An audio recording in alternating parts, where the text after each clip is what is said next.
Olá pessoal, sejam bem-vindos ao nosso encontro mensal sobre o mercado de fundos imobiliários, do qual falamos também na nossa carteira recomendada.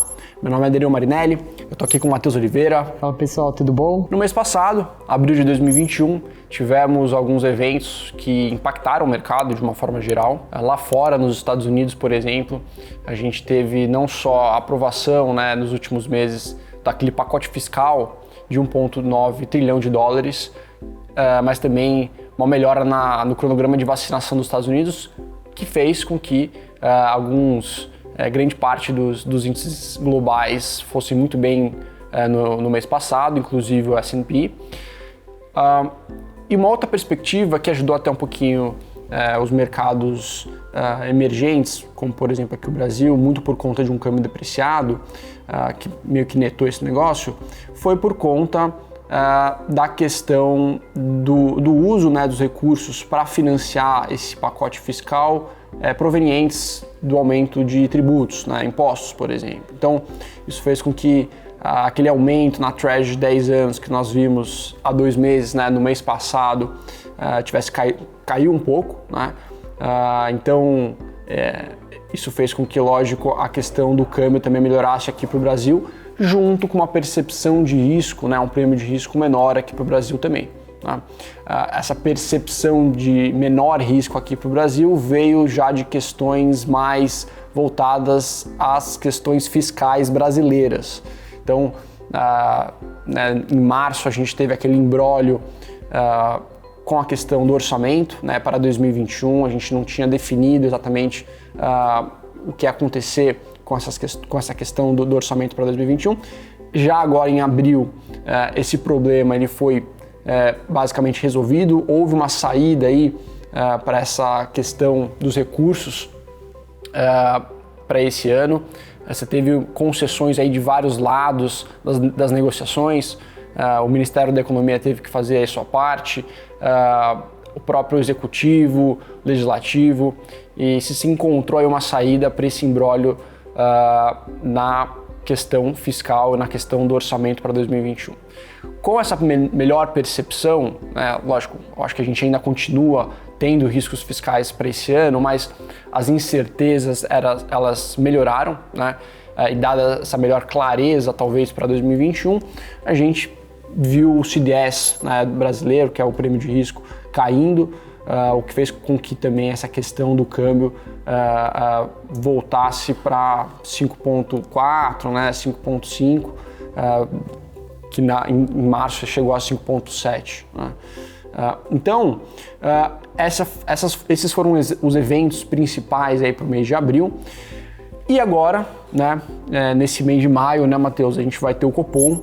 Ele é muito importante aqui para o mercado imobiliário e até para o mercado de renda variável como um todo. No último Copom houve um aumento de 75 bases, que são 0,75% na taxa básica de juros, que é a taxa Selic, saindo de 2 para 2,75%. E agora em maio, o que se fala, dado um pouco a sinalização do próprio Copom, é de mais um aumento de 75 bases, saindo de 2,75% para 3,5%. Esse aumento, a gente já falou aqui, a gente entende que potencialmente pode trazer talvez uma menor demanda, um menor apetite dos investidores por novas emissões de fundos imobiliários, até das questões de renda variável, novas emissões de renda variável, mas a gente entende que quando a gente olha um pouquinho o juro longo, ainda hoje em 4%, você pega a NTNB 35, por exemplo, ela negociou hoje em 4%, tem se mantido estável. Então, essa precificação, como a gente precifica os fundos imobiliários, esse é um juro que tem se mantido estável e, portanto, a gente entende que a gente não vai ter estresses adicionais em relação aos preços dos fundos imobiliários. Além disso, essa questão dos juros, ela tem impactado beneficamente os fundos de recebíveis. Os fundos de recebíveis vão indo muito bem no ano. Quando a gente olha um pouquinho das emissões no mercado primário, eles foram responsáveis aí por mais de 50% do volume total captado nesse ano, em torno de 9,2 bilhões de reais. Lógico, eu acho que quando a gente fala dos fundos recebíveis, grande parte deles são atrelados a 2 principais indexadores. A inflação, e aqui, lógico, sua grande maioria é o IPCA e o IGPM, e de um outro lado, o próprio CDI. Então, esse aumento de Selic que a gente vem acompanhando aí desde março e potencialmente agora em maio vai ter mais um aumento de 0,75%, é benéfico para os fundos de CRI, né, que são expostos ao CDI.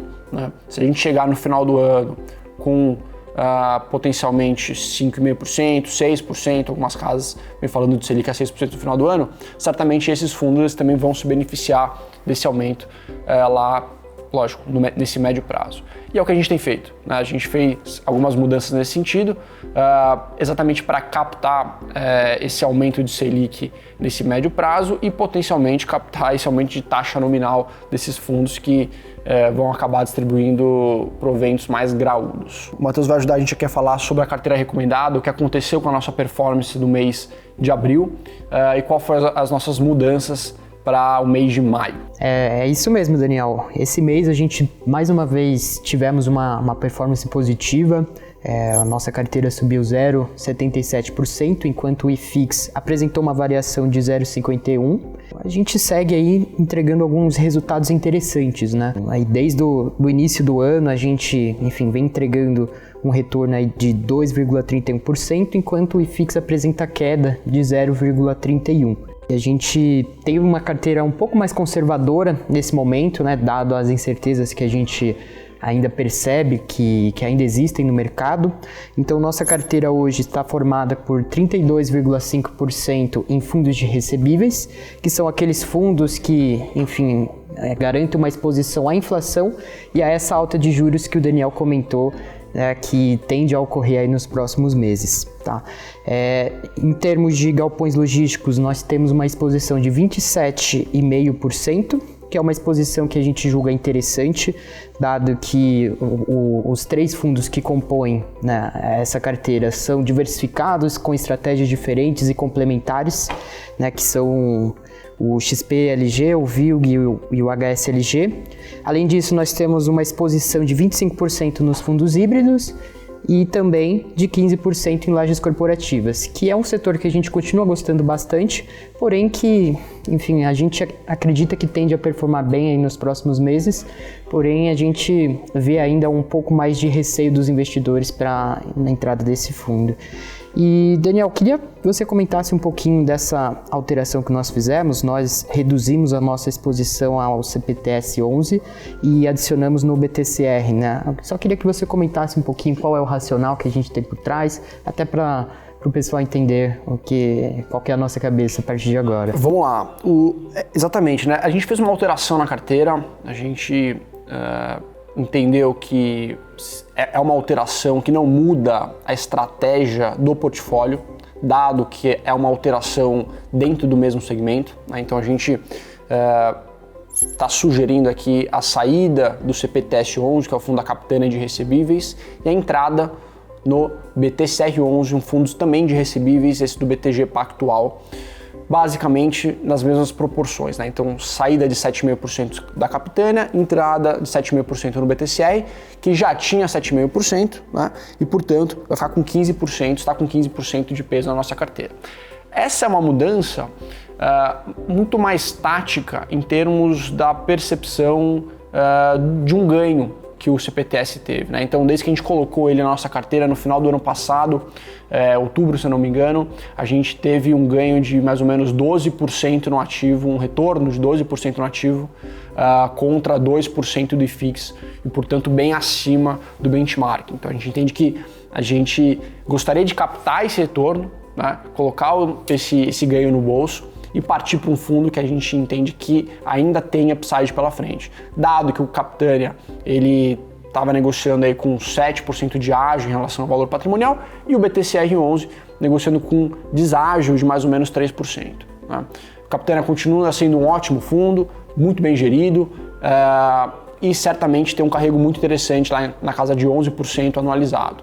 A gente entende que é uma mudança mais tática, visando um potencial ganho de upside lá na frente de um fundo que já não é mais uma barganha, a questão da Capitânia. Isso mesmo, Daniel. E passando agora para os números gerais da nossa carteira, nós temos 11 ativos recomendados, né, diversificados em seus setores de atuação e em suas gestoras. A nossa carteira apresenta um leve um leve desconto em relação ao seu valor patrimonial de 3% e também temos aí um dividendo anualizado de 6,8%, né? Cabe destacar que a gente sempre procura unir as estratégias de ganho de capital com o ganho de renda e acreditamos que, enfim, a melhor carteira que a gente pode oferecer para vocês é exatamente essa, com diversificação de setores, bons fundos e bons locatários, que é basicamente a exposição que a gente gostaria de ter aí, tá? Que gostaria que todos tivessem aí na carteira de vocês. Exatamente.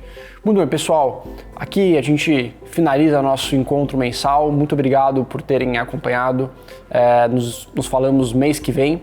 E não se esqueça, né, de se inscrever aqui no canal do YouTube, nas outras redes sociais e acompanhar nossa carteira recomendada no site do BTG Pactual Digital, na parte de análises, carteiras recomendadas e fundos imobiliários. Muito obrigado e até mês que vem.